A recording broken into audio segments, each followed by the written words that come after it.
The late afternoon sun baked the dusty ground of the Muleshoe livestock yard, casting long, golden shadows across the dirt. A thin layer of grit hung in the air, and every breath tasted like earth. In the center of the corral stood a chestnut horse, ribs faintly showing, head low, the number 5 hanging from his bridle like a forgotten price tag. No one said a word, until the auctioneer finally called out. Starting bid, $5. Anyone? A rough, calloused hand slowly rose from the side of the pen. Buck Rawlins, worn denim shirt tucked into old Wranglers, lifted his arm with the kind of hesitation that comes from losing too much too often. His boots were scuffed, his hat older than most kids in town. Since his wife Patsy passed 3 winters ago, the ranch had gone quiet. The barn was hollow, and so was his heart. But when Buck laid eyes on that tired horse, something flickered. A memory, maybe. A feeling he hadn't known in years. $5. We got a bid, the auctioneer barked, almost amused. But before the gavel could fall, another hand went up, clean, steady, precise. A man in a cream-white suit stood tall on the opposite side of the pen. Vincent Hargrave, a wealthy land developer from Amarillo, who only came to places like this to remind folks that money still ruled everything. His shoes had never seen mud. His watch cost more than some folks' land. And yet, for reasons unknown, he wanted that same ragged horse. A murmur ran through the crowd. Vincent didn't need the horse. He didn't need anything. That's what made it strange. The auctioneer squinted. We've got 2 bids. $5 each. Mr. Hargrave, would you like to raise? Vincent didn't flinch. He simply looked at Buck and said, calmly, 5 is all he's worth. But sometimes, it's not about the price. It's about who's willing to see value in the broken. The words cut through Buck like a blade. But he didn't lower his hand. His voice, though cracked and slow, carried the weight of years. I ain't here for status. I ain't here for pride. I'm here because I promised a woman named Patsy I'd never stop fightin' for what's still got life left in it, even if no one else sees it. Silence fell over the yard. Even the horse seemed to lift his head just slightly, as if he understood. Vincent held Buck's gaze for a long second, then lowered his hand. Lot #5, sold to Buck Rawlins, for $5, the auctioneer announced. Cheers erupted, but Vincent didn't move. He stared at the horse a moment longer, jaw tight, eyes darker than before. Then he turned and walked away without a word. But Buck noticed it, something in that man's look, something personal. As if this wasn't over. Not even close. If this story moved you before it even began, just imagine what's coming next. Like the video, subscribe to the channel, and hit the bell. Here, every story carries soul, dust, and redemption. Buck Rawlins drove the old pickup down the gravel road back to his ranch, the trailer rattling behind him with the horse inside. The setting sun bled across the horizon like a dying fire, and the quiet hum of country radio barely masked the thoughts flooding his mind. He kept glancing into the side mirror, half expecting the man in the white suit to be following. That look Vincent Hargrave gave him before leaving the auction, it wasn't just about losing a bid. It was something deeper, sharper. As if Buck had just stepped into a story he didn't know he was part of. When he backed the trailer into the barn, the horse didn't move right away. Buck opened the gate slowly, letting the warm scent of hay and wood surround them both. Come on, boy, he murmured. Ain't much, but it's home. The horse stepped down hesitantly, hooves clacking against the ramp like someone afraid to trust the ground beneath them. Buck noticed a small scar just above the animal's front leg, thin, but deep. A clean cut, too precise for fencing. Someone had hurt this animal once, intentionally. He filled the trough with water and tossed a couple flakes of hay into the corner. The horse didn't touch either at first. Just stood there, ears twitching, eyes scanning. Buck leaned against a post and sighed, wiping sweat from his brow.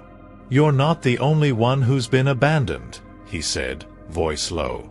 "But we got a second shot, you and me. Let's not waste it." For a brief second, the horse turned his head. Their eyes met. It was just a flicker, but it was enough to pull something buried loose in Buck's chest. Across town, Vincent Hargrave sat alone in the back of a black Escalade parked just outside a silent motel. The leather seats creaked as he leaned forward, elbows on his knees, eyes cold. His assistant, a younger man in a crisp suit, stood beside the door nervously. "Sir, should I make arrangements to acquire the horse from Mr. Rawlins privately?" Vincent didn't answer right away. He stared at the floor, lost in thought. Finally, he muttered, "No, not yet. Let's see what he does with it first." Back at the ranch, Buck pulled out an old photo from a metal box on the shelf above the fireplace. It was sun-worn and curled at the corners. Him, Patsy, and their son Eli, standing beside a palomino with a similar white blaze. That had been 10 years ago, before the accident, before the silence settled into the walls of the house. He looked from the photo to the barn, where the new horse stood alone. Something about that scar nagged at him. Something he couldn't name yet.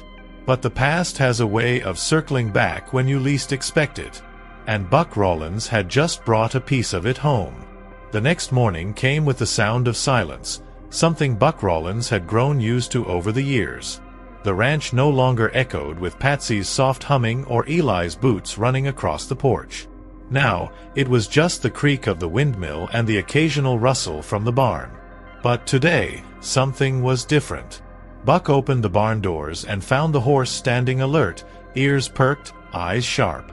For the first time since the auction, he looked alive. Buck stepped closer, a bucket of feed in one hand.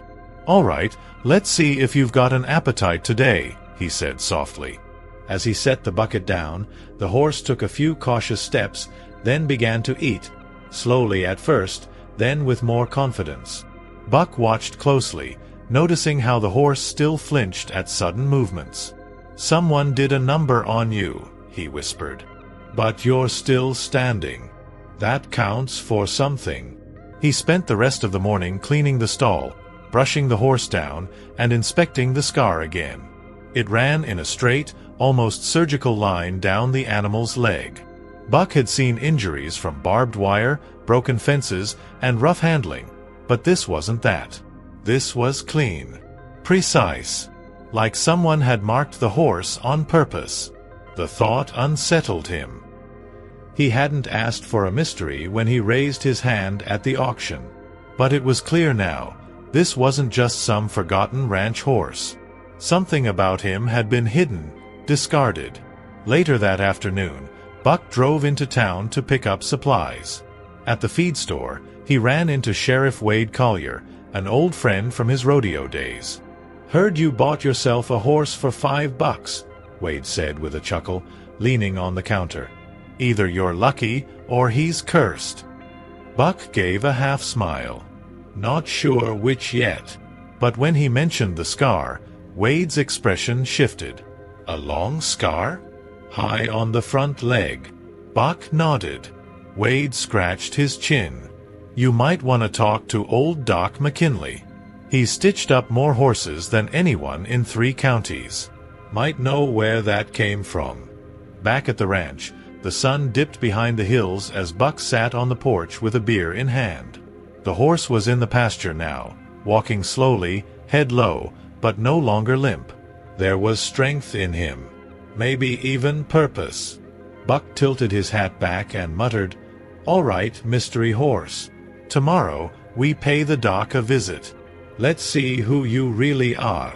In the distance, a dark SUV parked just off the county road.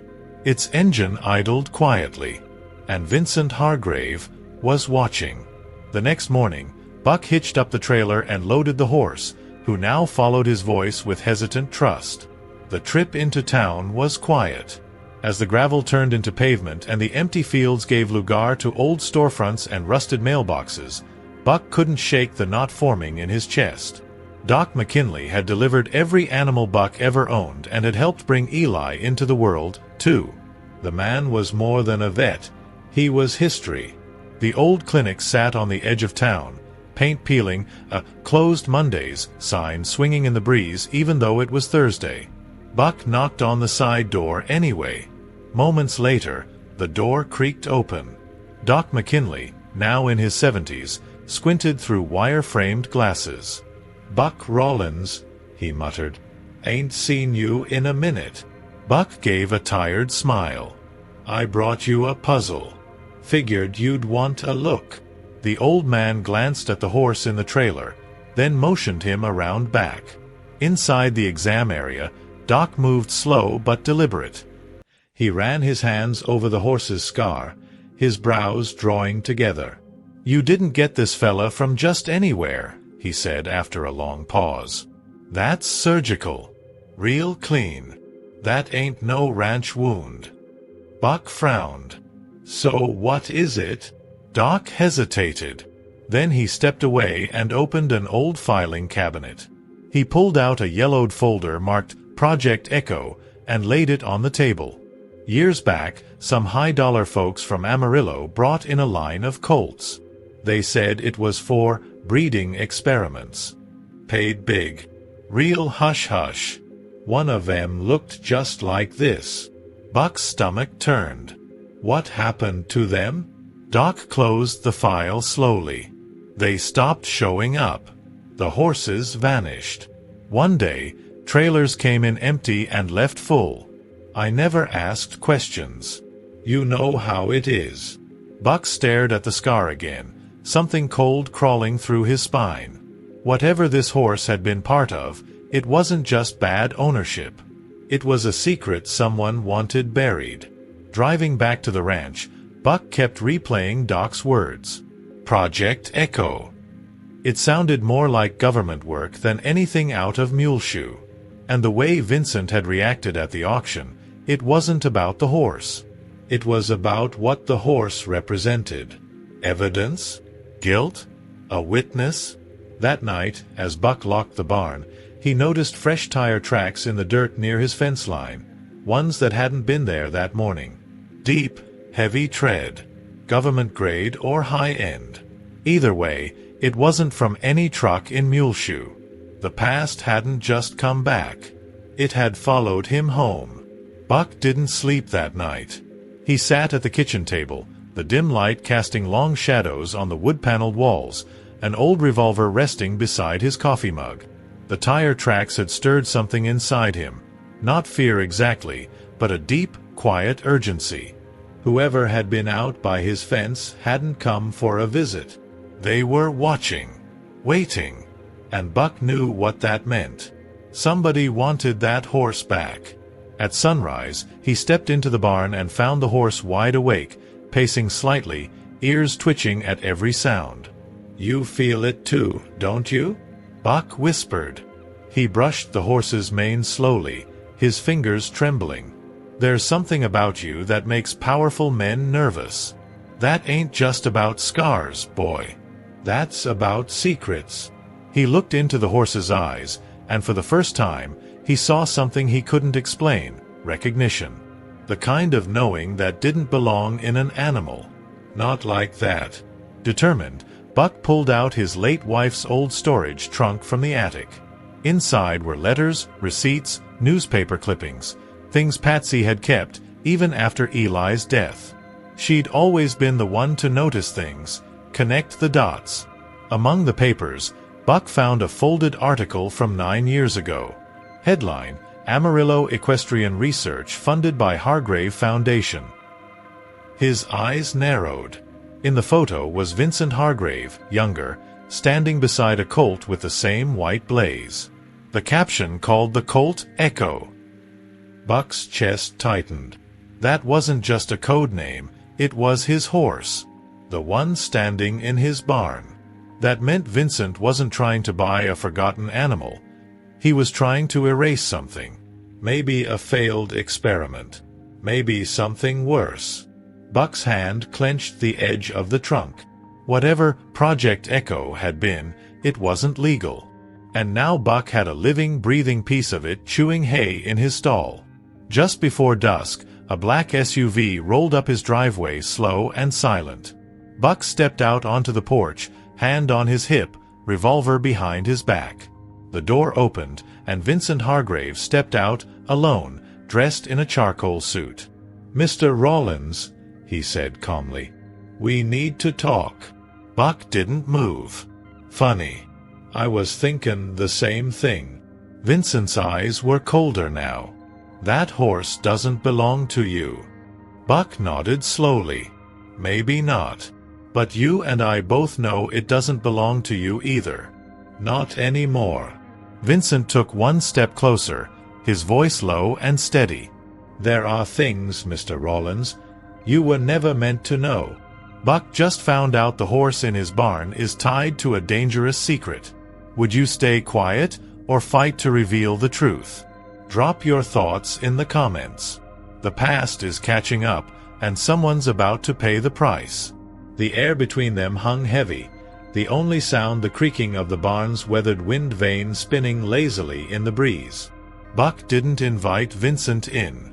He just stood there, body firm as oak, eyes steady. "You drove a long way for $5, he said, voice dry but sharp. Vincent looked past him, toward the barn. "I'm not here for $5. I'm here for what was stolen." Buck didn't blink. "You mean the horse? Or the truth?" Vincent's jaw tightened. "That animal was part of a project. Funded, controlled, tracked, and then it disappeared. Do you know what that means for people like me?" Buck stepped down from the porch slowly, his boots crunching against the gravel. "What it means to you don't matter. What it means to him. That he's free. And I ain't handing him back so you can finish what you started." Vincent took a slow breath, measuring every word. "You think this is about cruelty. You think we branded him and dumped him. But that horse was never meant for open pasture. He was trained for surveillance, movement, scent, behavior. Artificial responses. Military application. He isn't what you think he is." Buck's eyes narrowed. "He's a living creature. He's in pain. And he's scared.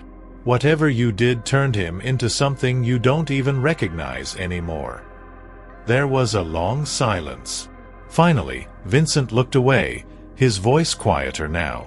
"You don't understand what failure means at that level. The project collapsed. Investors vanished. And when the reports were scrubbed, so were the animals. All of them, destroyed, quietly.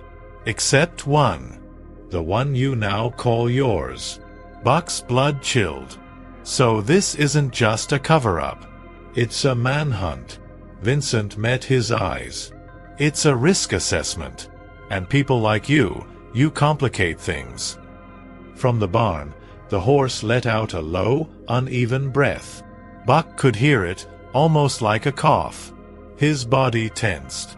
That sound had come from Eli's horse once, just before the seizures began. "Wait," Buck said slowly. "Did you test on their minds?" Vincent hesitated, and that silence was answer enough. Buck stepped forward, now visibly shaken. "You weren't just breeding soldiers. You were building ghosts." Vincent straightened his tie, his calm mask slipping. "I didn't come here to argue. I came here to offer a deal. Walk away. Sell the horse back. I'll pay handsomely. More than this place is worth." Buck didn't hesitate. "I already buried one son I couldn't protect. I won't let it happen again." Buck didn't respond with words. He simply turned his back on Vincent and walked into the barn, the creak of the door echoing like a closing judgment. The horse stood near the far wall, eyes alert, breathing fast. Buck ran a hand down the animal's neck, grounding them both. "We're not running, boy," he whispered. "Not now." Behind him, the screen door slammed. Vincent was gone, for now. But that didn't mean the threat was. That night, Buck sat by the window with his shotgun across his lap. His thoughts drifted to Eli, to the way he used to laugh while riding bareback in the fields. That laugh had died the day Eli collapsed in the yard, twitching, foaming at the mouth. They never found the cause. The doctors had guesses, but no answers. And now, with every clue pointing back to Hargrave's secret experiments, Buck's grief boiled into something hotter. Rage. Around midnight, the barking started. Loud. Frantic. Buck shot to his feet, heart pounding. The dogs were tied out back, and they didn't bark without reason. He grabbed his gun and rushed outside. That's when he saw it, a flicker of orange against the night sky. Flames. The south pasture was on fire. He ran, boots pounding the dirt, lungs burning from smoke before he even got close. The dry grass went up fast, like kindling soaked in gasoline. Someone had set this. Not nature. Not chance. As he got closer, a black SUV sped away down the dirt road. Buck didn't need to guess who was behind the wheel. He knew. By morning, the field was ash. Buck stood in the ruins with soot on his hands and fury in his veins. That fire wasn't a message, it was a warning. A first strike. And next time, they wouldn't aim for the pasture. They'd aim for the barn. Or the house. Or him. He turned to see the horse standing at the edge of the fencing, head low, but eyes locked on him. Still alive. Still here. That was enough. Back inside, Buck pulled the article from the drawer again. He stared at Vincent's face and the word Echo printed underneath. Then he circled it with a red pen, once. Hard. Final. If they wanna erase you, they're gonna have to erase me too. From a ridge beyond the burned pasture, a pair of binoculars glinted in the sun. The fight was far from over. And the war had just begun. The next morning, Buck drove into Amarillo. The fire had made one thing clear. He couldn't protect the horse from the shadows if he didn't drag those shadows into the light. He wasn't just fighting Vincent Hargrave anymore. He was fighting an entire system that had buried its crimes behind polished gates and blank checks. His first stop was the county records office, where he spent hours digging through dusty archives until one name jumped out from an old veterinary licensing form. Dr. Lennox Keene, a name tied to Project Echo. Dr. Keene's address led to a retirement home on the edge of the city. Buck found him sitting under a faded umbrella, feeding birds with trembling hands. When Buck mentioned Echo, Keene's face turned pale, like the wind had been knocked from his chest. They said they euthanized them, the old man murmured. But there was one they couldn't control. Buck leaned forward. What did they do to them? Keene's eyes filled with something between regret and terror. They were bred for obedience but tested for something else, neurological manipulation, memory, emotion. They wanted to build loyalty into the bloodstream. Driving back to Muleshoe, Buck couldn't get Keene's words out of his head. Memory. Emotion. Eli had never been part of any project, at least, Buck had thought. But Eli had spent time riding at a sponsored stable, one of the facilities funded by the Hargrave Foundation. And now Buck began to wonder, was his son part of the experiment too, without ever knowing? As he approached the ranch, he saw it before he even reached the gate, the front door of his house, wide open. He slammed the truck into park and grabbed his shotgun, heart racing. Inside, drawers were ripped out, furniture overturned. Whoever had come, they weren't just looking, they were hunting. The folder with the article and old records was gone. So was the picture of Eli and the horse. They hadn't come for money.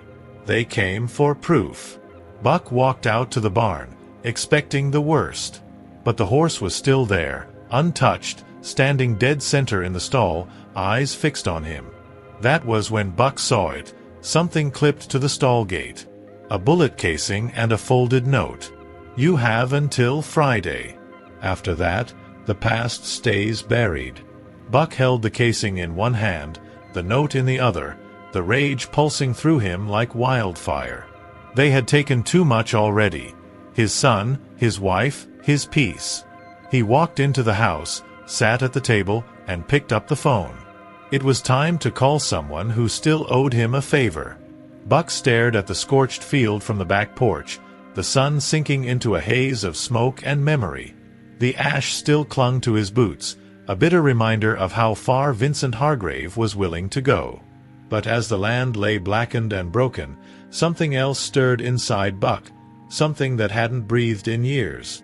Not since Patsy died. Not since Eli's boots stopped echoing in the hallway. He was done running. Done staying quiet. That night, he dusted off an old notebook from a drawer beneath the floorboards. It was filled with numbers, names, favors owed, and long-forgotten phone lines. He flipped until he found one scribbled in red ink, Royce Danner. An ex-state investigator turned private fixer, Royce had once helped Buck out of a land dispute when no one else would touch it. He was the kind of man who carried scars like medals and truth like a loaded gun. Buck picked up the receiver. "Royce, I've got something," he said. "And I think it's bigger than both of us." Royce arrived the next evening in a rusted pickup and a long coat that hadn't seen a dry cleaner in years. He stepped out chewing toothpicks and looking around the ranch like it was enemy territory. "Heard you stirred up a hornet's nest," he said, eyeing the barn. "What's in there worth burning down half your land for?" Buck motioned him inside. "Not what? Who?" When Royce saw the horse, his cocky grin faded. "Well, I'll be damned."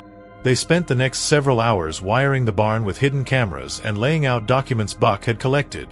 The news article, the vet's testimony, the photo of Echo as a colt. Royce made copies, scanned everything, and emailed it to 3 different journalists and a contact in federal enforcement. "Insurance," he muttered. "Just in case they decide to make this place disappear instead of negotiate." But Buck wasn't waiting for negotiation. He stood in front of the barn with Echo behind him, rifle in hand, and a cold calm in his chest. "They'll come tonight," he said. Royce nodded. "Yeah, they will." Sure enough, just before dawn, the crunch of tires on gravel broke the silence. 2 black SUVs pulled up slowly, headlights off. Buck stepped into view. He didn't speak. He didn't move. He just waited. And when the doors opened and Vincent stepped out again, not with charm, but with command, Buck knew. This wasn't just about Echo anymore. This was about what a man is willing to protect when everything else is gone. Vincent Hargrave stepped out of the SUV like a man used to control. He adjusted his cufflinks, smoothed his suit jacket, and walked toward the barn with slow, measured steps. The 2 men flanking him weren't subtle. They wore black, carried holstered weapons, and scanned the property with trained eyes. But Buck Rawlins stood firm in the dirt, a shotgun at his side and his spine straighter than it had been in years. "You're trespassing," he said calmly. Vincent gave a small smile. "Let's not pretend this is about property lines." He gestured toward the barn. "That horse belongs to me, Mr. Rawlins. To my company. You're harboring stolen research. You've interfered with federal assets. You've made this bigger than it needed to be." Buck didn't flinch. "That horse isn't a file. He's not a product. He's a survivor. Just like me." Royce stepped out from the shadows with a small camcorder in hand. "And we've got every word of this conversation recorded," he added. "Already transmitted. Try anything, and you won't be erasing a horse. You'll be lighting a fire under every reporter west of the Mississippi." For the first time, Vincent hesitated. His eyes shifted, calculating. The facade cracked. "You don't know who you're dealing with." Buck took a step closer. "No, you don't. You think men like me are disposable. Dirt under your shoes. But we remember. We carry pain like you carry briefcases. And we don't forget what you did to our sons." A long silence stretched between them. Then, as if surrendering to the inevitable, Vincent lifted a finger and motioned his men back. "This isn't over," he muttered. But even he knew it was. At least this chapter. They returned to their vehicles and drove off, swallowed by the dust they kicked up, the same dust they'd once believed no one would ever rise from. Days later, federal investigators arrived. Royce had pulled enough strings to make sure real action followed.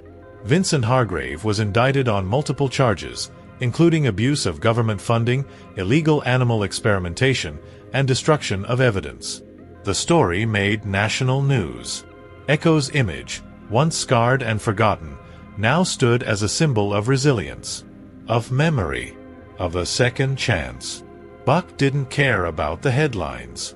He rebuilt the fence, replanted the pasture, and every evening he rode Echo through the back hills as the sun dropped behind the trees. Sometimes he talked to Patsy. Sometimes he talked to Eli. Mostly, he just listened to the wind. Because in the end, it wasn't about revenge. It was about standing for something, and never backing down again. Moved by this story? Hit the like button and subscribe to stay connected to heartfelt stories of resilience, truth, and second chances, the kind of stories that stay with you long after they end.